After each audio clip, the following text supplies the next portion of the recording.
wanta waaqayyo isiniif godhe keessaa maalirratti dhugaa bahuu barbaaddu? Wanta waaqayyo naaf godhe xaxaan bara baay'eetti rakkachaa ture. Waggaa bara baay'ee dhalootumaan ana ofirratti argee dhukkuba kana bara 2010 gara hospitaala magaalaa Amboo kana dhufeetan gaafatan achi dhaqee qoricha naa kennanii dhibeen sun isarra caala natti caale jechaadha. Isa dura olitti dhibeen sun baay'ee natti hammaachaa dhufe. Gaafatan qoricha naa kennanii gaafa guyyaa 8 deebitaa opereeshinii taatee yaalamu baannaan kansariitti ta'anaan jedhanii ani yeroo sana waaqayyoo hin amanne dhukkuba kanaan rakkachuu naa wayyaa hospitaala kanatti deebi'ee qorichi kun akkatti na rakkisuurra jedheetan kanaan dhiisee galee achumaan gara mana waaqayyoo dhaqee waaqayyoon fudhadhe jechuudha. Tole mee egaa dhaloota kaastanii dhibee ofirratti argitan tureera. Dhibeen kun maal ture? Dhibeen kun egaa hospitaalli xannachadha qalamee bahuu qabanaan jedhanii. Dhibeen kun yeroo hundumaa yeroo bokkaan roobu yeroo bona ganama galgala walitti na cabsaa baay'ee na rakkisa. Ijoollumti illee jechaadha hiriyoonni koo naannoo keenya kan jiranii baay'ee natti qoosu. Dhibeen kun baay'ee ulfaataadha. Eessa keessan irratti bahee ture mallattoon dhiitoo kuni? Yeroo kun cinaacha koo kana mirgaa irratti bahee ture. Yeroon jakkeettaa uffadhee nama fuuldura deemuu nan saalfadha. Akka malee jakkeettaa keessaan bahee mul'ata jechaadha. Kanaan waggaa baay'eetti rakkachaa ture. Torbee lamaan irraa kana lafa kana dhufee asitti waaqayyoon namni waaqayyoo asitti nuu kadhatanii. Tole mee gara iddoo kanaa utuu dhufin ture dura dhibee kanaatiin waggaa hammamiif rakkachaa turtanii? Ani garuu amma umuriin koo waggaa 23 ta'a of agarra beeknaa ofuma irratti argee jechaadha. Tole kanarraa fayyuudhaaf jettanii mana yaalaa dhaqxanii turtanii qorichi isin fudhattan caalaattu isinitti hammeesse malee hin fayyine ture jechuudha. Bakka qorichi sun itti natti caalaa dhibee sana natti hammeesse qoricha kana fudhachuudha dhibee kana rakkachuu wayyaadheetan qoricha sana dhiise jechuudha. Qoricha dhiistanii egaa dhibeen kun immoo caalaa isinitti hammaachaa dhufe. Kanarraatiin kan ka'e isinitti hammaachuurraan kan ka'e wayyaa jakkeettii yeroo uffattanillee dhalaan waan bahee mul'atuuf namoonni isinitti qoosaa turanii jechuudha. Namoonni natti qoosaa turanii hullufa maal baatee deema kuni naan jedhu jakkeettaa keessaan bahee mul'ata. Nama fuuldura deemullee naan saalfadha. Qaanii bara dheeraatu isinirra ture jechuudha. Qaanii waggaa baay'ee bara dheeraa irra ture. Tole akkuma kanaallee egaa maal isin gochuu isin owwaa maal ittiin hin gootan sababa dhibee kanarraatiin kan ka'e? Takka eddan obbeekee amma umuriin koo waggaa 23 ta'a takka asirraan ciisee hin beeku jecha. Asirraan cinaacha kana nan ciisa yeroo inni kun dhukkubee immoo laphee kootii nan ciisa jechaadha. Cinaacha karaa gar tokko malee karaa isin dhukkubuutiin tasuma ciistan hin beektan. Tasuma hin ciisu waa tokko na tuqnaan ofii hundi dhidhiitaa ittoo asecha dhidhiitaa deema. Kun cinaacha kun gubbaan otoo yeroo sanaaf zuura kaatee kaa'eera taa'adhee baay'ee nama garrama jechaadha. Soba namatti fakkaachuu danda'a. Dhukkubni waan salphaa miti. Namni inni uffatee deemu hundumtuu keessa isaa abbaa waa qabbee kan namni immoo nama fayyaa namatti fakkaata.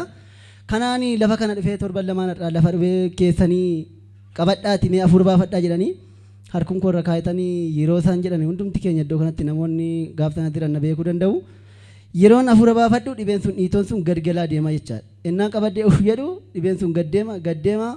Kanaa booda kootta gara fuuldura kanatti warri milikkita ofirratti agartan jedhanii namni waaqayyoo fuuldura kanatti nu waamanii asirratti illee na baatanii ciisennaan isaan jedhanii isuman ciisee hin beeknee fi na dhukkuba natti fakkaatee ciisee asitti na kadhatanii. Tole obboleessi kun dhiitootu cinaacha isaanii irra tureera. Dhibee kana dhalootuma kooti kaasee ofirratti an argee. Dhalootaa kaasee. Ergan obbareetii narra ture jedhanii kanarraa fayyuudhaaf immoo mana yaalaa garaagaraa deemaan ture. Garuu hin fayyine jechaa turanii amma kadhatasa amma walii galaa yeroo kadhatame iddoo isin dhukkuba harka keessan kaa'aa jennaan achirran kaa'ee jedhanii amma dhiitoonsaa akka duraa otoo hin taane baay'ee gadi galeera kan jedhanidha jechuudha. Mallattoon inni narratti gochaa ture baay'ee narratti dhiitee na hooksisa ture na gubaa jedhanii amma garuu narra hin jiru jechaadha kan isaan. Neetti qabime eenyudha maqaan kee obboleessoo? Gaaddisaan jedhama. Waggaa meeqa dhukkubni kun sirra kan jiru maal si dhukkuba ture? Ani obbeeknaan dhibee kana ofuma irratti argee. Obbeeknaan? Eshi. Dhibeen kun dhiitoodha. Eshi. Warri koosamaa hospitaalas yaalchisuun zangeessine cabaadha jedhaniitu na dhidhiibsisaa turanii. Dhiitoon isaa mul'ataa bakkeetti? Dura xiqqaatee bahe yeroo bahu jedhan. Ani garuu beeknaan ofuma irratti argee isaan cabaadha jedhanii sukkumsisu. Eshi. Inni caba ta'uu dideetuma dhiitaa deeme. Ani ofuma irratti dhaggeeffachaa yeroo bakka badaas nan dhukkubu waan ta'eef bara 2010 akka malee na dhukkube. Hospitaaluma hamboo dhufee. Kanaan qalameessi keessaa bahuu qaba dhiiga kee Addis Ababaatti erginee tachi amma dhiigni kee ilaalamee dhufee qalamee bahuu qaba guyyaa 8 deebitanaan jedhanii. Maaltu si keessa gara siin jedhe manni yaalaa maali dhadhee? xannacha jedhan. Xannakka jira. Xannacha jira jedhani. Ammas yaalamuu baannaan deddeebitee yaalamee qalameetti keessaa ba'uu baannaan kaansaariitti ta'a Addis Ababaatti malee yaalamtu naan jedhani. Eshi. Bara 2010. Bara 2010. Qorichi isaanii yeroo sanaa gaaf sanaaf baay'ee na miidhe. Dhaqna koo keessa hunda deemee na gubee dhibee isa duratti caala isa dhibee koo caala qorichi isaanii immoo humna ol miidhe. Kanaan mana buleettii koo tokko as buleen wangeela bitadhee galee bara 2010 innaa sana waaqa amaneen jiru. Mana kimiittis hin deebine amammaattis nagaanumaan qaba garuu cinaacha kanaan takkaa ciisee hin beeku. Takkaayyuu. Takkaa ciisee hin beeku cinaacha kanaan. Erga waggaa meeqa? Eddan of beekee takkaa cinaacha kanaan ciisee hin beeku. Dhugaadhaa kun? Dhugaa waaqa. Har'a umuriin kee waggaa meeqa ta'a mee biyaansi? Waggaa 23. Waggaa 23. Takkaa ciistee hin beektu? Takkaa cinaacha kanaan ciisee hin beeku. Dhiitoon isaa hammam ga'ame? Humna ol bakka yeroo uffata uffadhee deemu jakkeettaa keessanuu mul'ata. Jakkeettaa keessaanuyyuu? Bakkeetti baheeyyuu? Bakkeetti bahee. Eshi. Isa edaa kana bakka kan akka malee dhukkubaa bulee. Kanumaanani. Ammoo maaltu ta'e mee tokko teessuu gaaddisa maaltu ta'e? Lafa dhibee keessanii harkaan qabadhaati. Kadhadhaa innattan lafa dhibee sanaa harkaan qabadhee. Eshi. Harkuma koo keessaa gad deemaa deeme. Dhugaadha kun? Dhugaa waaqaati. Macheema nama miti kan keeti? Harkuma koo keessaa toon qabaa deemu. Otoo kadhatamu? Otoo kadhatamu. Eshi. Harkaan nan qabaa inni immoo gadi galaa deema. Gadima galaa deema? Eshi. Amma kanaafan akkana bahe.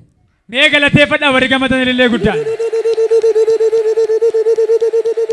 Already wayyaa keessan beekamaa deema. Harkuma kee galaa gad deemaa ture? Harkuma koo keessaa deemaa gad deema. Mee maaltu dhagaamaa jira amma qabiilaali mee? Qabiilaali amma? Amma garuu amtuu itti dhagaamu garuu dhiitota xiqqaateera bakka. Xiqqaateera. Kottu gara koo. Haa bar miti saba raawwatee. Hin danda'u waaqayyo. Kottu gara koo. Iddoo kamira kan inni jiru? Dhiigonichaan kaasa harka kee.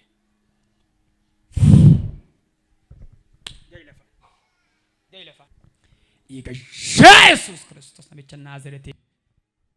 Garagali yaa dudda kee sodaatiin. Garagali dudda kee. Garagali. Ilaala manni ga'u.